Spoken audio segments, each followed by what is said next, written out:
Chapter 12. Anne and Henrietta, finding themselves the earliest of the party the next morning, agreed to stroll down to the sea before breakfast.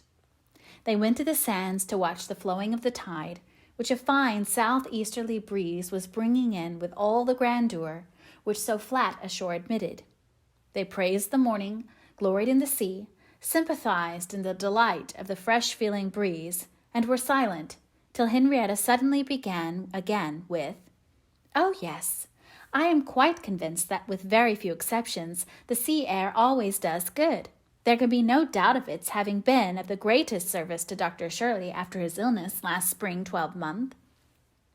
He declares himself that coming to Lyme for a month did him more good than all the medicine he took, and that being by the sea always makes him feel young again. Now, I cannot help thinking it a pity that he does not live entirely by the sea. Do you think he had better leave Uppercross entirely and fix at Lyme? Do not you, Anne? Do not you agree with me that it is the best thing he could do, both for himself and Mrs. Shirley?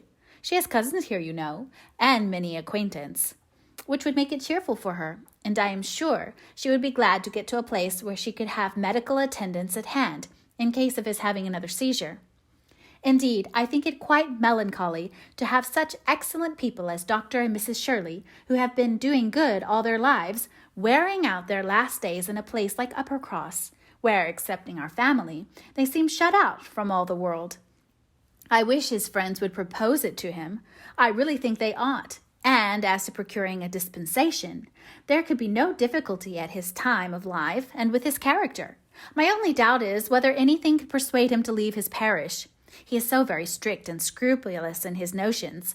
Over-scrupulous, I must say. Do not you think, Anne, it being over-scrupulous? Do not you think it quite a mistaken point of conscience when a clergyman sacrifices his health for the sake of duties, which may be just as well performed by another person? And at Lyme, too, only 17 miles off, he would be near enough to hear if people thought there was anything to complain of." Anne smiled more than once to herself during this speech, and entered into the subject as ready to do good by entering into the feeling of a young lady as of a young man, though here it was, good of a lower standard, for what could be offered but general acquiescence? She said all that was reasonable and proper on the business, felt the claims of Dr. Shirley to repose as she ought, saw how very desirable it was that he should have some active, respectable young man as a resident curate, and was even courteous enough to hint at the advantage of such resident curates being married. "I wish," said Henrietta, very well pleased with her companion, "I wish Lady Russell lived at Uppercross and were intimate with Dr. Shirley. I have always heard of Lady Russell as a woman of the greatest influence with everybody. I always look upon her as able to persuade a person to anything. I am afraid of her, as I have told you before, quite afraid of her, because she is so very clever. But I respect her amazingly, and wish we had such a neighbor at Uppercross." Anne was amused by Henrietta's manner of being grateful, and amused also that the course of events and the new interests of Henrietta's views should have placed her friend at all in favor with any of the Musgrove family. She had only time, however, for a general answer, and a wish that such another woman were at Uppercross before all subjects suddenly ceased, on seeing Louisa and Captain Wentworth coming towards them. They came also for a stroll till breakfast was likely to be ready, but Louisa, recollecting immediately afterwards that she had something to procure at a shop, invited them all to go back with her into the town. They were all at her disposal. When they came to the steps leading upwards from the beach, a gentleman, at the same moment preparing to come down, politely drew back, and stopped to give them away. They ascended and passed him, and as they passed, Anne's face caught his eye, and he looked at her with a degree of earnest admiration which she could not be insensible of. She was looking remarkably well, her very regular, very pretty features having the bloom and freshness of youth restored by the fine wind which had been blowing on her complexion, and by the animation of eye which it had also produced. It was evident that the gentleman, completely a gentleman in manner, admired her exceedingly. Captain Wentworth looked round at her instantly in a way which showed his noticing of it. He gave her a momentary glance, a glance of brightness which seemed to say, "That man is struck with you," and even I, at this moment, seeing something like Anne Elliot again. After attending Louisa through her business and loitering about a little longer, they returned to the inn, and Anne, in passing afterwards quickly from her own chamber to their dining room, had nearly run against the very same gentleman as he came out of an adjoining apartment. He had before conjectured him to be a stranger like themselves, and determined that a well-looking groom who was strolling about near the two inns as they came back should be his servant. Both master and man, being in mourning, assisted the idea. It was now proved that he belonged to the same inn as themselves, and this second meeting, short as it was, also proved again by the gentleman's looks that he thought hers very lovely, and by the readiness and propriety of his apologies that he was a man of exceedingly good manners. He seemed about 30, and though not handsome, had an agreeable person. Anne felt that she should like to know who he was. They had nearly done breakfast when the sound of a carriage, almost the first they had heard since entering Lyme, drew half the party to the window. It was a gentleman's carriage, a curricle, but only coming round from the stable yard to the front door. Somebody must be going away. It was driven by a servant in mourning.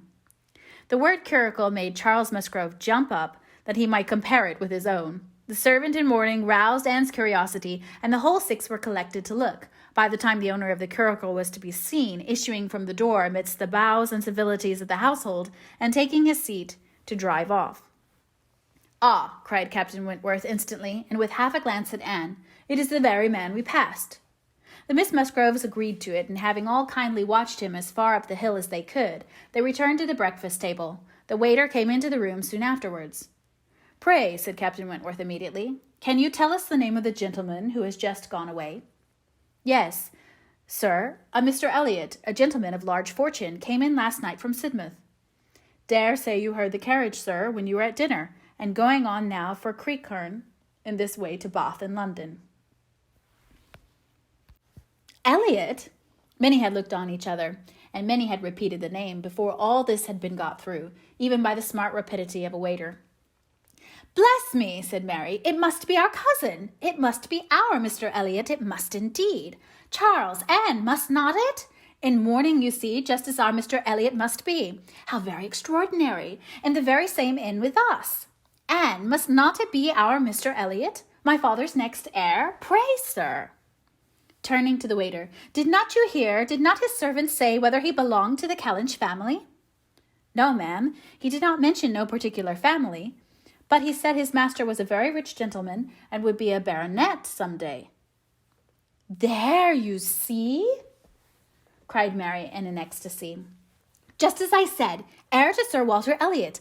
I was sure that it would come out, if it was so. Depend upon it, that is a circumstance which his servants take care to publish wherever he goes. But Anne, only conceive how extraordinary! I wish I had looked at him more. I wish we had been aware in time who it was. Then he might have been introduced to us. What a pity we should not have been introduced with each other. Do you think he had the Elliot countenance? I hardly looked at him. I was looking at the horses, but I think he had something of the Elliot countenance. I wonder the arms did not strike me. Oh, the great coat was hanging over the panel, and hit the arms, so it did. Otherwise, I am sure I should have observed them, and the livery too. If the servant had not been in mourning, one should have known him by the livery." "Putting all these very extraordinary circumstances together," said Captain Wentworth, "we must consider it to be the arrangement of Providence that you should not be introduced to your cousin."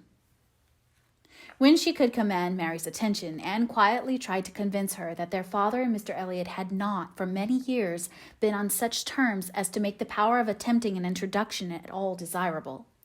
At the same time, however, it was a secret gratification to herself to have seen her cousin, and to know that the future owner of Kellynch was undoubtedly a gentleman, and had an air of good sense.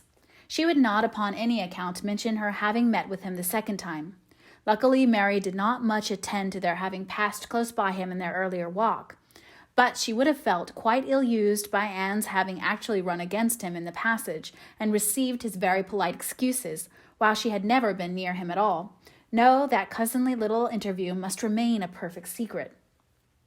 "Of course," said Mary, "you will mention our seeing Mr. Elliot the next time you write to Bath. I think my father certainly ought to hear of it. Do mention all about him."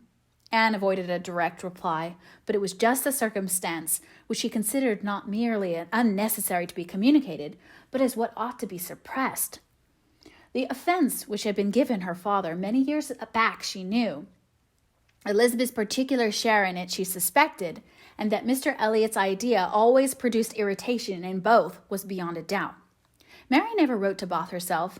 All the toil of keeping up a slow and unsatisfactory correspondence with Elizabeth fell on Anne. Breakfast had not been long over when they were joined by Captain and Mrs. Harville and Captain Benwick, with whom they had appointed to take their last walk about Lyme. They ought to be setting off for Uppercross by 1, and in the meanwhile were to be all together, and out of doors as long as they could.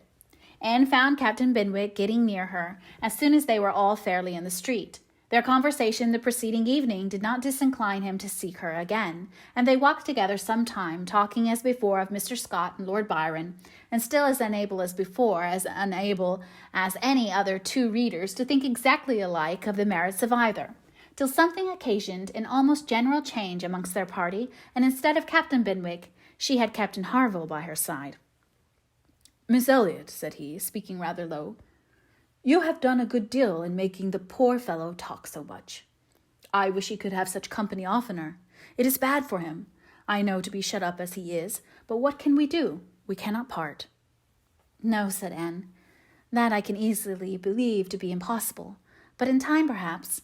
We know what time does in every case of affliction, and you must remember, Captain Harville, that your friend may yet be called a young mourner. Only last summer, I understand." "Aye, true enough," with a deep sigh. "Only June, and not known to him perhaps so soon.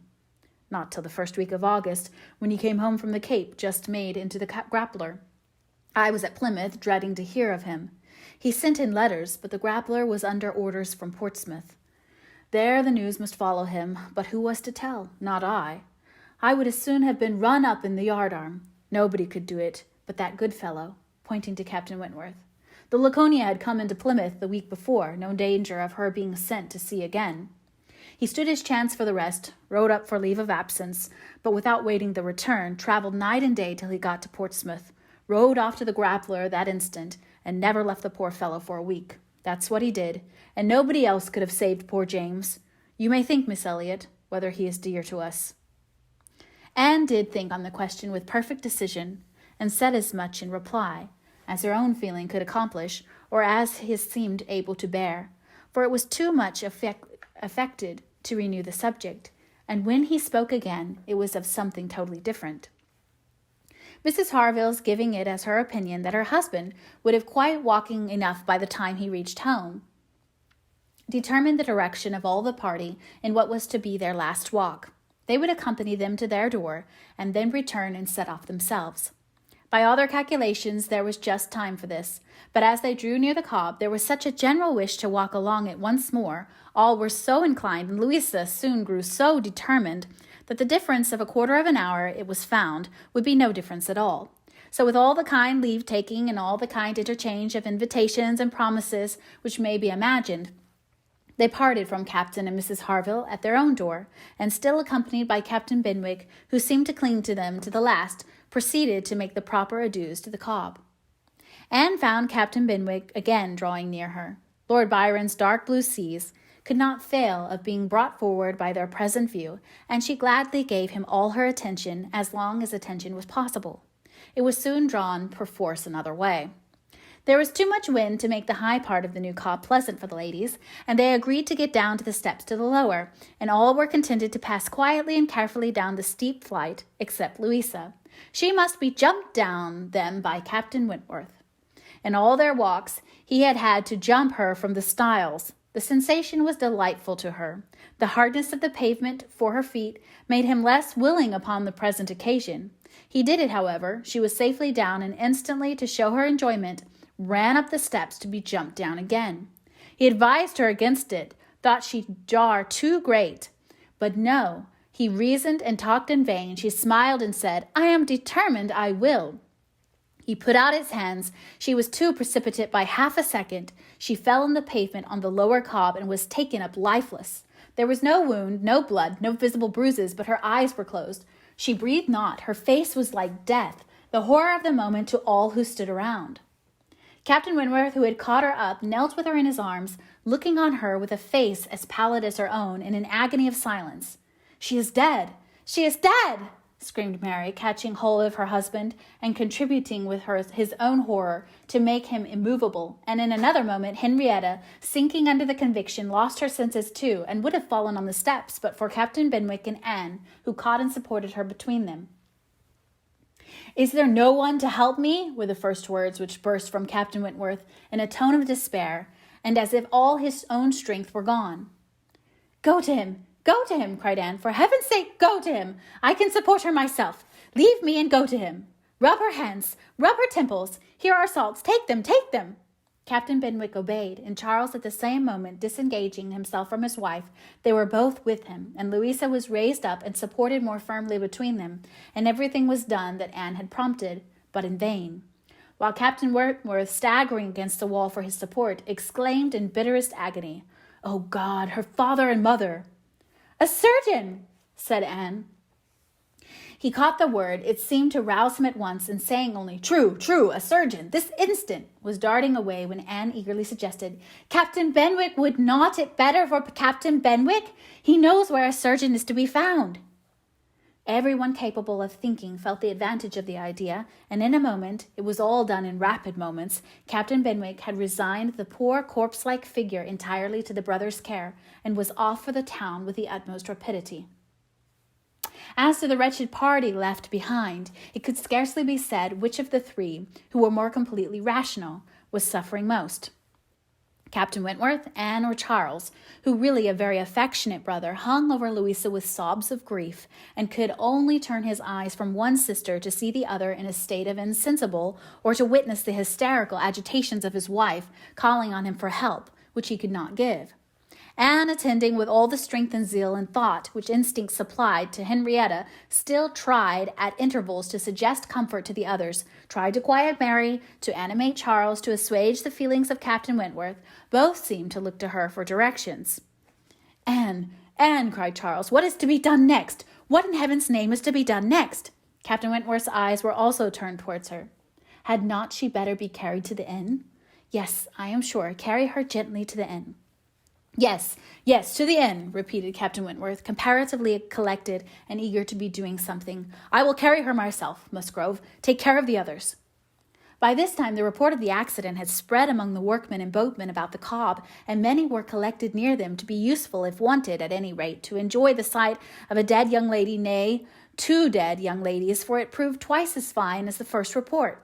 To some of the best-looking of these good people Henrietta was consigned, for though partially revived, she was quite helpless, and in this manner, Anne walking by her side and Charles attending to his wife, they set forward, treading back with feelings unutterable, the ground which so lately, so very lately, and so light of heart they had passed along. They were not off the Cobb before the Harvilles met them. Captain Benwick had been seen flying to their house with a countenance which showed something to be wrong, and they had set off immediately, informed and directed as they passed towards the spot. Shocked at Captain Harville was, he brought senses and nerves that could be instantly useful, and a look between him and his wife decided what was to be done. She must be taken to their house. All must go to their house and await the surgeon's arrival there. They would not listen to scruples. He was obeyed. They were all beneath his roof, and while Louisa, under Mrs. Harville's direction, was conveyed upstairs and given possession of her own bed, assistance, cordials, restoratives were supplied by her husband to all who needed them. Louisa had once opened her eyes, but soon closed them again without apparent consciousness. This had been a proof of life, however, of service to her sister, and Henrietta, though perfectly incapable of being in the same room with Louisa, was kept by the agitation of hope and fear from a return of her own insensibility. Mary, too, was growing calmer. The surgeon was with them almost before it had seemed possible. They were sick with horror while he examined, but he was not hopeless. The head had received a severe contusion, but he had seen greater injuries recovered from. He was by no means hopeless. He spoke cheerfully. That he did not regard it as a desperate case, that he did not say a few hours must end it, was at first felt, beyond the hope of most, and the ecstasy of such a reprieve, the rejoicing, deep and silent, after a few fervent ejaculations of gratitude to heaven had been offered, may be conceived. The tone, the look with which, thank God, was uttered by Captain Wentworth, Anne was sure could never be forgotten by her, nor the sight of him afterwards as he sat near a table, leaning over it with folded arms and face concealed, as if overpowered by the various feelings of his soul, and trying by prayer and reflection to calm them. Louisa's limbs had escaped. There was no injury but to the head. It now became necessary for the party to consider what was best to be done as to their general situation. They were now able to speak to each other and consult. That Louisa must remain where she was, however distressing to her friends to be involving the Harvilles in such trouble, did not admit a doubt. Her removal was impossible. The Harvilles silenced all scruples, and, as much as they could, all gratitude. They had looked forward and arranged everything before the others began to reflect. Captain Benwick must give up his room to them and get another bed elsewhere, and the whole was settled. They were only concerned that the house could accommodate no more, and yet perhaps, by putting the children away in the maid's room or swinging a cot somewhere, they could hardly bear to think of not finding room for 2 or 3 besides, supposing they might wish to stay, though with regard to any attendance on Miss Musgrove, there need not be the least uneasiness in leaving her to Mrs. Harville's care entirely. Mrs. Harville was a very experienced nurse, and her nursery maid, who had lived with her long and gone about with her everywhere, was just such another. Between these two, she could not want possible attendance by day or night, and all this was said with a truth and sincerity of feeling irresistible. Charles, Henrietta, and Captain Wentworth were the 3 in consultation, and for a little while it was only an interchange of perplexity and terror. Uppercross, the necessity of someone's going to Uppercross, the news to be conveyed, how it could be broken to Mr. and Mrs. Musgrove, the lateness of the morning, an hour already gone since they ought to have been off, the impossibility of being in tolerable time. At first they were capable of nothing more to the purpose than such exclamations, but after a while Captain Wentworth, exerting himself, said, "We must be decided, and without the loss of another minute. Every minute is valuable. Someone must resolve on being off for Uppercross instantly. Musgrove, either you or I must go." Charles agreed, but declared his resolution of not going away. He would be as little encumbrance as possible to Captain and Mrs. Harville, but as to leaving his sister in such a state, he neither ought nor would. So far it was decided, and Henrietta at first declared the same. She, however, was soon persuaded to think differently. The usefulness of her staying, she who had not been able to remain in Louisa's room or to look at her without suffering, which made her worse than helpless, she was forced to acknowledge that she could do no good, yet was still unwilling to be away, till touched by the thought of her father and mother, she gave it up. She consented. She was anxious to be at home. The plan had reached this point when Anne, coming quietly down from Louisa's room, could not but hear what followed, for the parlor door was open. "Then it is settled, Musgrove," cried Captain Wentworth, "that you stay and that I take care of your sister home. But as to the rest, as to the others, if one stays to assist Mrs. Harville, I think it need be only one. Mrs. Charles Musgrove will of course wish to get back to her children. But if Anne will stay, no one so proper, so capable as Anne." She paused a moment to recover from the emotion of hearing herself so spoken of. The other 2 warmly agreed with what he said, and she then appeared. "You will stay, I am sure. You will stay and nurse her," cried he, turning to her and speaking with a glow, and yet gentleness, which seemed almost restoring the past. She colored deeply, and he recollected himself and moved away. She expressed herself most willing, ready, happy to remain. It was what she had been thinking of, and wishing to be allowed to do. A bed on the floor in Louisa's room would be sufficient for her, if Mrs. Harville would but think so. One more thing, and all seemed arranged.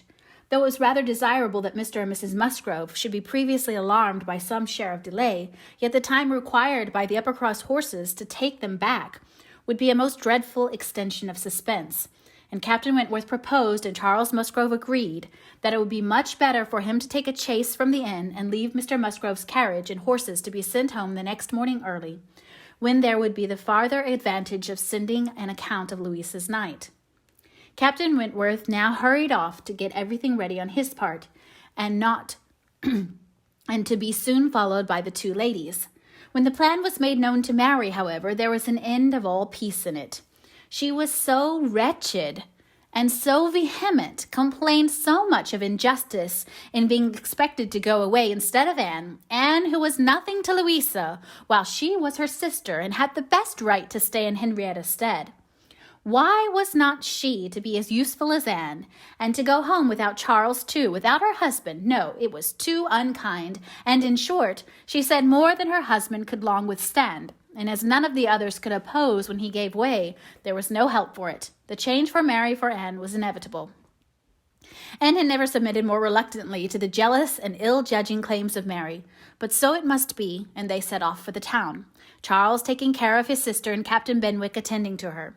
She gave a moment's recollection as they hurried along to the little circumstances which the same spots had witnessed earlier in the morning. There she had listened to Henrietta's schemes for Dr. Shirley's leaving Uppercross. Farther on she had seen Mr. Elliot. A moment seemed all that could now be given to any but one but Louisa, or those who were wrapped up in her welfare. Captain Benwick was most considerably attentive to her, and united as they all seemed to by the distress of the day, she felt an increasing degree of goodwill towards him, and a pleasure even in thinking that it might perhaps be the occasion of continuing their acquaintance. Captain Wentworth was on the watch for them, and a chaise and four in waiting, stationed for their convenience in the lowest part of the street. But his evident surprise and vexation at the substitution of one sister for the other, the change in his countenance, the astonishment, the expressions begun and suppressed, with which Charles was listened to, but made a mortifying reception of Anne, or must at least convince her that she was valued only as she could be useful to Louisa. She endeavoured to be composed and to be just. Without emulating the feelings of an Emma towards her Henry, she would have attended on Louisa with a zeal above the common claims of regard for his sake, and she hoped he would no longer be so unjust as to suppose she would shrink unnecessarily from the office of a friend. In the meanwhile she was in the carriage. He had handed them both in and placed himself between them, and in this manner, under these circumstances, full of astonishment and emotion to Anne, she quitted Lyme. How the long stage would pass, how it was to affect their manners, what was to be their sort of intercourse, she could not foresee. It was all quite natural, however. He was devoted to Henrietta, always turning towards her, and when he spoke at all, always with the view of supporting her hopes and raising her spirits. In general, his voice and manner were studiously calm. To spare Henrietta from agitation seemed the governing principle. Only once, when she had been grieving over the last ill-judged, ill-fated walk to the Cobb, bitterly lamenting that it ever had been thought of, he burst forth as if wholly overcome. "Don't talk of it, don't talk of it," he cried. "Oh, God, that I had not given way to her at the fatal moment! Had I done as I ought, but so eager and so resolute, dear sweet Louisa!" Anne wondered whether it ever occurred to him now to question the justness of his own previous opinion as to the universal felicity and advantage of firmness of character, and whether it might not strike him that, like all other qualities of the mind, it should have its proportions and limits. She thought it could scarcely escape him to feel that a persuadable temper might sometimes be as much in favor of happiness as a very resolute character. They got on fast. Anne was astonished to recognize the same hills and the same objects so soon. Their actual speed, heightened by some dread of the conclusion, made the road appear but half as long as on the day before. It was growing quite dusk, however, and before they were in the neighborhood of Uppercross, and there had been total silence among them for some time, Henrietta leaning back in the corner with a shawl over her face, giving the hope of her having cried herself to sleep, when as they were going on their last hill, Anne found herself all at once addressed by Captain Wentworth. In a low, cautious voice, he said, "I have been considering what we had best do. She must not appear at first. She could not stand it. I have been thinking whether you had not better remain in the carriage with her, while I go in and break it to Mr. and Mrs. Musgrove. Do you think this is a good plan?" She did. He was satisfied and said no more, but the remembrance of the appeal remained a pleasure to her as a proof of friendship and of deference for her judgment, a great pleasure, and when it became a sort of parting proof, its value did not lessen. When the distressing communication at Uppercross was over, and he had seen the father and mother quite as composed as could be hoped, and the daughter all the better for being with them, he announced his intention of returning in the same carriage to Lyme, and when the horses were baited, he was off.